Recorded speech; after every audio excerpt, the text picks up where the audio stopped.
Welcome back to Dreamhack Valencia, where we bring you the grand finals between Dongraegu and, of course, the one and only Thorzain. We are moving now into Game 4, which will be on the Antigua shipyard. And this is going to be a crazy game, I'm sure. And Thorzain really showing us that before he went to Korea, yes, he was struggling very hard. And remember, the last kind of public game he played was against Ret and got demolished. Yeah. And now he's keeping up with Dongraegu. And I'm intrigued to see what he has planned for this map. Each different map, a little bit of a different style. Is he going to go for this Hellion Marine drop once again? Proving to be a little bit difficult for Dongraegu to hold. Yeah, it very much is. And the question is how much damage is really done by something like that. I certainly think that the second iteration of it, which had the 6 Blue Flame Hellions, was much more effective than the one that we saw on Talgram Altar. They both helped, but that one was just absolutely absurd. Whatever the case, Dongraegu comes back from that. He just will not die. And I think we know why now he is called the Terran Killer. The question is, can he take it all the way? We are about to find out. Ladies and gentlemen, welcome to the Antigua shipyard. And I bring you currently one game away from the grand championship of this tournament to walk away with $15,000. Ladies and gentlemen, give it up for Dongraegu.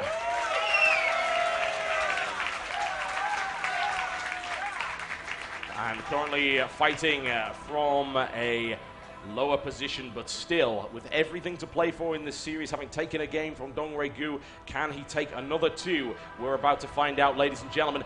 I bring you Mouse Sports Thorzain. And I can only imagine what would happen in Stockholm if Thorzain won. I can only imagine. And if Dongraegu won, that would be his first major title, really big major title, and a lot of money too, lots of money. Yeah, that will allow him to buy many, many more noodles to bring to future tournaments. I wonder if the ratio would change between clothes and noodles, probably in favor of noodles. Yeah, probably, as I said, 90% noodles, and he just gets a bigger case, or someone indeed to carry a case of nothing but noodles. Some kind of entourage right there for the Terran Killer. We will find out. Thorzain opening up with the barracks, looking for a nice, safe. Gas there, will squeeze the SCV after the gas, nice and early. Meanwhile, Dongraegu gonna go for this hatchery first once again. He's very comfortable with it. Game in, game out, every single game throughout his tournament, because he's played against Terran too. Hatchery first, 14 spawning pool. Sometimes does deviate, as we see now, to go up to 16 if he's feeling comfortable. And he's gonna go ahead and take this extractor too, and then get the spawning pool after that. So the spawning pool is kind of delayed here, but meanwhile we are seeing Thorzain probably going for this reactor Hellion opening once again. Yep, refinery is down to make sure that can happen. Of course, it will be slightly delayed because it was not refinery first, but I think what has been proven is you can't really go refinery first against Dongraegu. He will punish you for it. He is no doubt used to the style. It became very, very popular in the Mets game, particularly in Korea, thanks to Slayers. He's practiced against it. He knows how to deal with it. So Thorzain will go with a slightly later one, and these drops do seem to be working out quite well for him. Yeah, I mean, if you look at this position here on the map, I mean, this is a pretty big location to drop on for Thorzain. If he can contain both the higher and lower ground, just below the south base of Dongraegu, he can have, like, Hellions untouchable. Yeah, which is not ideal if you happen to be a Zerg player under any circumstances. The factory will then follow that one up. Still only on one gas. It's actually pulled everything from gas right now. He's going to go ahead and expand behind this for sure. Yep. The reactor has been thrown down onto that factory. And meanwhile, Dongraegu is getting speed, is taking off gas for once. Is not going to be looking for that early aggression, not looking for a fast layer.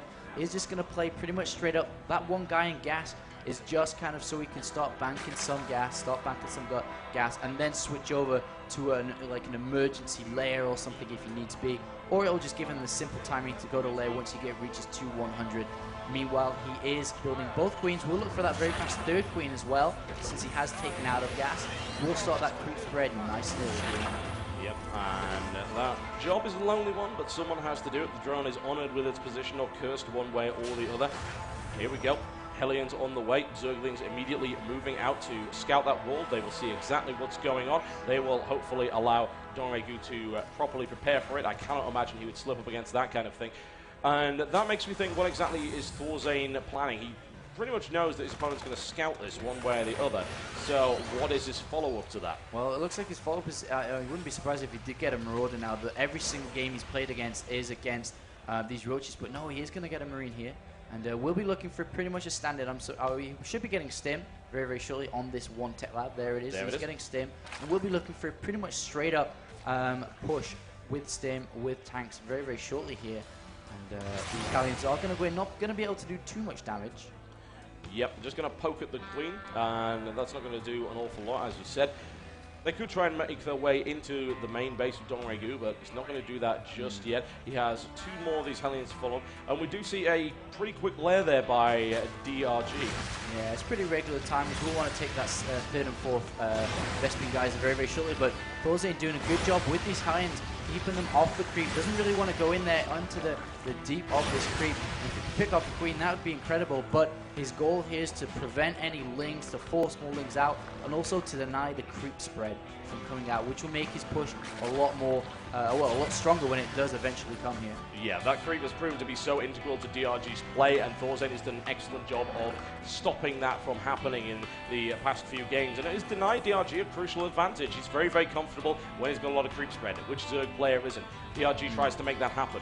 In this case, that will not happen at all, and DRG will be forced to try and build the units necessary simply to get rid of those Hellions, lock them down, deal with them. And of course, the Spire is a good way to do that, but it does take quite some time to come up. Yeah, I mean, basically the Mutalisk will be on the way as this push comes, depending on what kind of Dongraegu scouts. If he scouts that this is the timing tech, he may invest all his gas into Banelings to help deal with it. But Thorzain is keeping good track on the creep spread, and we talked about earlier how it's pretty much impossible to get centrifugal hooks ready for this timing attack. Yeah. So with the creep spread, it's a lot easier, but that is what Thorzain is doing. I wouldn't be surprised even if he scanned. And let's have a look over in Thorzain's base. Siege Tech not yet started, wants to wait for another tank and then start it, as it's quite a fast upgrade. Meanwhile, Stim is finished, and we should be moving out very, very shortly here. Yep, this will be interesting. Banelings have been created. Not a huge number. You see DRG not over-committing to any particular unit type at the moment. He's still a bit in the dark, honestly.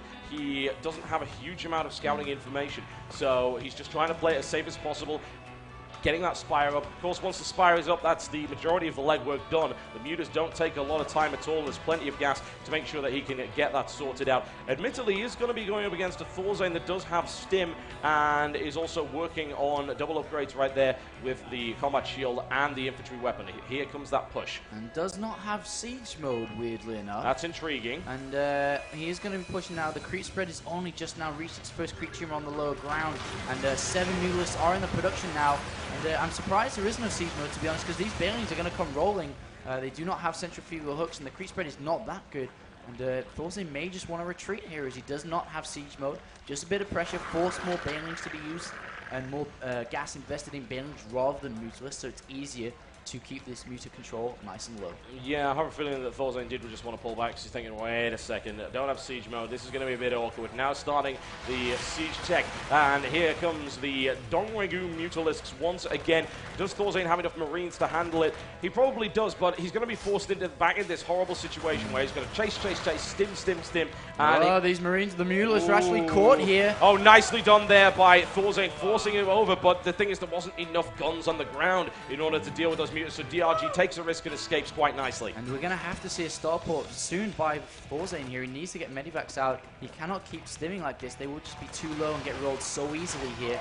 And it looks like we are going to see a third base very, very shortly here for Dongraegu, but this drone is going the long way around. There's no shortcut there, buddy. He's going to have to come back up and expand at this 9 o'clock position. Meanwhile, we do have the +1 on its way now. Yep, in the meantime, DRG working his way through these destructible rocks, himself a path of attack to this third right here, potentially an extremely vulnerable area in order to strike and of course do massive Baneling damage. Once again, we've got a siege tank out in the open, and Thorzain pulls it back. Will he pull it back quick enough? Yes, he does. Nicely done there. That missile turret is on its way as well. Thorzain, though, with a scary force. Yeah, he has no intention of really dragging this out at this current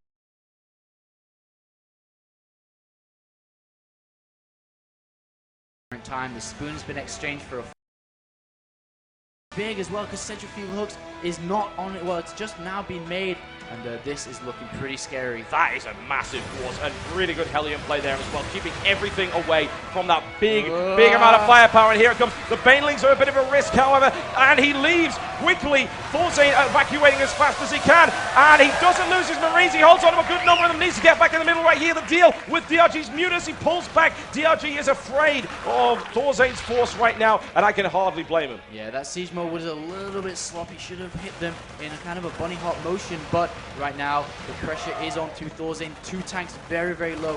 Third base is going to go up. Dongraegu keeps it alive, and he's going to go in once again. Yep, and this is going to be problematic for Thorzain because, of course, he's had to split up his forces in order to try and deal with this. Can he deny that hatchery? It's going on red, but the Mutas are coming in to intercept. However, Thorzain still has some Marines on the ground right now. Will he be able to stim and actually do the damage? Zergling's going for the surround. They nail it down. Thorzain deploys the last tank, but that has been nicely defended there by DRG. Thorzain's not going to give up with that. He throws down the 3rd command center as well while keeping up the pressure, but now the Mutalists are getting a little bit out of control. 13 currently. Marines are going to get caught off guard here, and these Marines are going to go down. They're caught around the tank. Oh, he quickly micros them away. He doesn't lose all that many, but he doesn't quite have enough, I don't think, in order to deal with this Mutalist force. Dongraegu continuing to get aggressive, nails that down, and forces Thorzain all the way back to his natural. Unit tap. 54 SCVs, only 8 Marines right now. That's grim. That is pretty bad right now. Double starport has been thrown down. Does cancel it, actually. He realizes, oh, probably don't want a double starport. And is going to go ahead and get that factory instead. And double factory is a lot better than double starport. And the 3rd base is up and running for Dongraegu. He's going into the extract